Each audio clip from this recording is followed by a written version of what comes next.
আলস্য বন্ধু। আপনার আরো একটা অত্যন্ত বড় শত্রু, যা আপনার মনের মধ্যে বসবাস করে আর ধীরে ধীরে আপনার কার্য শরীরের একটা অংশ হয়ে ওঠে। সব কাজে দেরি করিয়ে দেয়, সবকিছু নষ্ট করে দিতে পারে এই আলস্য। এই কাজ আজকে হলো না, কোনো ব্যাপার নয়, কালকে করে নেব। প্রকৃতি আমাদের এটা শেখায় না। ভেবে দেখুন, যদি সূর্য এটা ভাবে যে কাল উদিত হব না, কিছুদিন পরে উদয় হব, তাহলে কি হবে? সমগ্র পৃথিবীর বিনাশ হয়ে যাবে, ঠিক কি না? দেখুন, এই আলস্য নিয়ে খুব সুন্দর একটা কথা আছে, আলস্যস্য কুত বিদ্যা। অর্থাৎ যিনি অলস হয়ে বসে থাকেন তিনি বিদ্যা লাভ করেন না, জ্ঞান লাভ করেন না, আর জ্ঞান না থাকলে তিনি ধন অর্জন করতে পারেন না। তার জীবনে সুখ স্বাচ্ছন্দ্যের অভাব থাকে, বন্ধুর অভাব থাকে। যেখানে সুখ স্বাচ্ছন্দ্য নেই, মিত্র নেই, আপনজন নেই, জ্ঞান নেই, সেখানে আনন্দ কিভাবে বাস করতে পারে? সেই জন্য কথায় আছে, যিনি কর্ম করেন তিনি এই সংসারে যে কোনো সুখ স্বাচ্ছন্দ্য ভোগ করতে পারেন। তাই কর্ম করুন, সময়কে সম্মান করুন, আর এই আলস্যের উপর বিজয় লাভ করুন। আর আমার সাথে ভালোবেসে বলুন, রাধা রাধা। জীবনে যদি আপনি বন্ধু লাভ করতে চান, তাহলে আপনাকে অনেকগুলো কাজ করতে হবে। প্রথমে একজন যোগ্য পাত্র সন্ধান করতে হবে, তারপর তার সাথে সময় কাটাতে হবে, সুখ দুঃখে তার সাথে থাকতে হবে, তবে গিয়ে সে বন্ধু হবে। কিন্তু যদি আপনি শত্রু খুঁজতে চান, তাহলে কোথাও যাওয়ার দরকার নেই, কারণ আপনার সব থেকে বড় শত্রু আর কোথাও নেই, আপনারই মনের মধ্যে, আপনার চেতনায় রয়েছে। চেতনা, ক্রোধ, মোহ, লোভ, কাম, মদ, মাৎসর্য। এ এমন 6 সব থেকে বড় শত্রু, যা আপনার আগামী 7 জন্ম নষ্ট করে দিতে পারে, যদি আপনি এদের না সামলাতে পারেন। এবার এদের সাথে যদি যুদ্ধ করতে হয়, তাহলে একটা মহাভারতের মতো দেখুন, যেখানে অর্জুনও আপনি আর কৃষ্ণও সেই আপনি। কারণ এই যুদ্ধ আর অন্য কারোর সাথে নয়, বরং নিজের সাথে। এগুলো অন্তর মনের যুদ্ধ, আর এটা জয় করা যেতে পারে নিয়ন্ত্রণ এবং অনবরত চেষ্টার দ্বারা। তাই এটাই করুন, এই 6 শত্রুকে পরাজিত করুন এবং আমার সাথে ভালোবেসে বলুন, রাধা রাধা। বেশিরভাগ মানুষই এই কথা জানেন যে আমাদের শরীর 5টি তত্ত্ব দ্বারা নির্মিত, যাকে আমরা পঞ্চতত্ত্ব বলি: জল, অগ্নি, বায়ু, ধরিত্রী এবং আকাশ। এবার এই কথা আমরা সকলে জানি, কিন্তু এগুলোর সাথে কিছু গুণ জড়িয়ে রয়েছে যেগুলো আমরা দেখতে পাই না। যদি এই গুণগুলি আমরা আত্মসাৎ করতে শিখে যাই, তাহলে সাক্ষাৎ পরমেশ্বরের দর্শন আমরা পেতে পারি। যদি কথা বলি প্রথম তত্ত্বের, জলের কথা, জল যা প্রত্যেক জ্বলনকে শীতলতা প্রদান করে। এই জলকে দেখুন, যা শুধু প্রবাহিত হতে জানে, থামতে জানে না। জল পাথরের সাথে সংঘর্ষ করতে জানে, যার পথে অনেক বাধা আসে, কিন্তু সে প্রবাহিত হতে থাকে। নিরাকার হলো এই জল, যে কোনো পাত্রেই রাখুন না কেন, তার আকার ধারণ করে নেবে। এটাই হলো এর বিশেষত্ব, এবং এটাই হলো আমাদের শিক্ষা। কিভাবে প্রবাহমান থাকতে হবে, কিভাবে আমাদের থামলে চলবে না, তাতে আমাদের পথের মধ্যে যতই যেরকমই সমস্যা আসুক না কেন, আমাদের এই জলের মতোই নিরাকার হয়ে যে কোনো পরিস্থিতিতেই প্রবাহমান থাকতে হবে। এই শিক্ষাই জলের থেকে লাভ করুন, আর আমার সাথে ভালোবেসে বলুন, রাধা রাধা। পঞ্চতত্ত্বের মধ্যে দ্বিতীয় তত্ত্ব হল ধরণী, ভূমি, যাকে আমরা ধরণী মাতা বলি। এই ধরণী ধৈর্য ধারণ করে, আর এর ওপরেই আমাদের সমগ্র সংসার নির্ভরশীল। কারণ এই ভূমি সহ্য ক্ষমতা রাখে, এর সহ্য ক্ষমতা হলো অপরিসীম। সন্তান যতই আঘাত প্রদান করুক না কেন, প্রেম পূর্বক সহ্য করে আর তার বদলে অমূল্য রত্ন প্রদান করে। সন্তান যদি হাল চালায় তাহলে তার বদলে তাকে অন্ন প্রদান করে। এটাই হলো ধরনী। এবার এর থেকে আমরা কি শিক্ষা পেতে পারি? এটাই যে কারোর জন্য কিছু করা বা কাউকে কিছু দেওয়া মনে কোনো কামনা ছাড়াই। আর এই কথাটা বুঝে যান, যদি কারোর জন্য কামনা না রেখে বা কোনো পাওয়ার আশা না রেখে কারোর জন্য কিছু করেন বা কারোকে কিছু দেন, যদি এটা আপনি শিখতে পারেন তবে আপনি ভালোবাসতে শিখে গেছেন।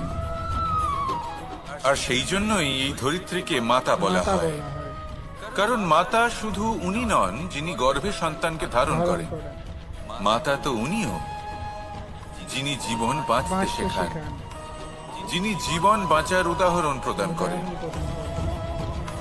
তাহলে ধরনীর থেকে এই নিঃস্বার্থ ভাব শিখুন, নিঃস্বার্থ ভালোবাসা শিখুন, আর এই ভালোবাসার সাথেই বলুন রাধা রাধা।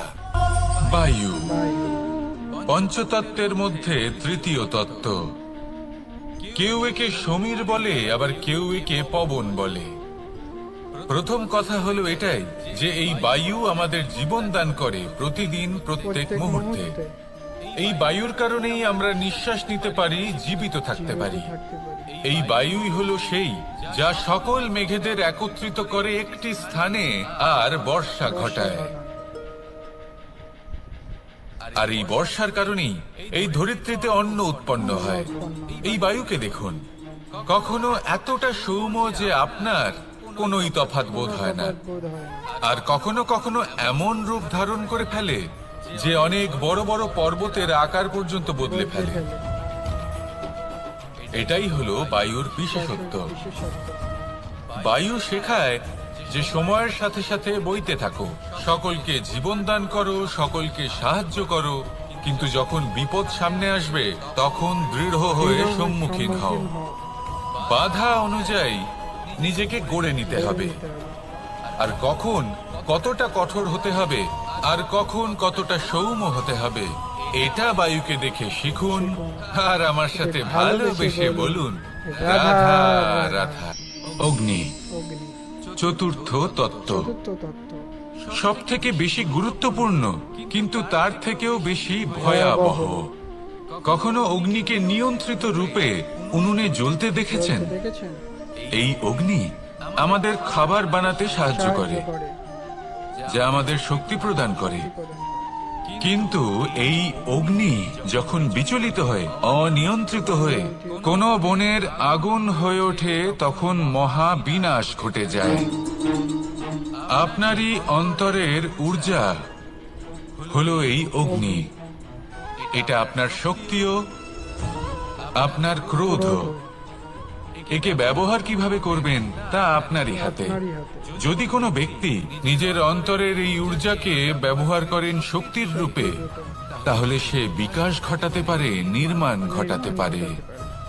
কিন্তু যদি কোনো ব্যক্তি তার অন্তরের ঊর্জাকে বিধ্বংসী অস্ত্র বানিয়ে ফেলেন, তাহলে নিশ্চিত রূপে মহা বিনাশ ঘটতে পারে, যাতে বিনাশ তারও অবশ্যই হবে।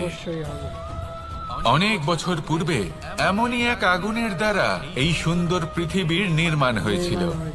আর অনেক বছর পূর্বে এমন এক আগুনেই সমস্ত জীব এবং সংসার বিলুপ্ত হয়ে গেছিল। এবার আপনি আপনার অন্তরের ঊর্জা দ্বারা বিনাশ ঘটাতে চান নাকি নির্মাণ ঘটাতে চান, সেই সিদ্ধান্ত আপনারই। আসুন আমার সাথে ভালোবেসে বলুন রাধা রাধা। পঞ্চম তত্ত্ব, আকাশ নব ব্যোম।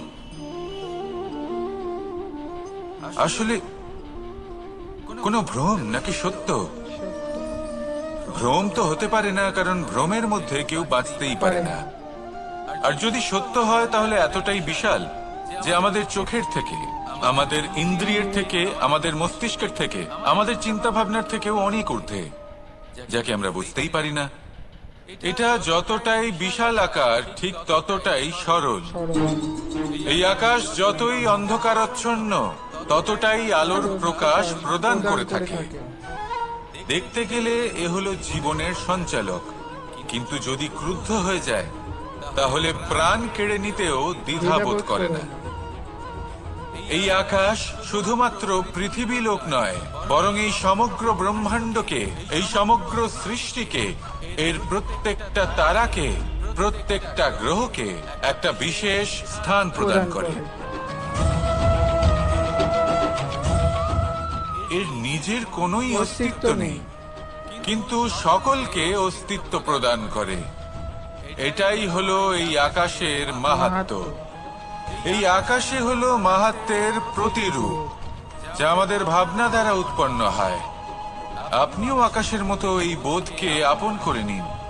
আপনার জীবনও আকাশের মতন মহান এবং বিশাল হয়ে উঠবে। আর তখনই মন সুপ্রসন্ন হয়ে বলবে, রাধা রাধা।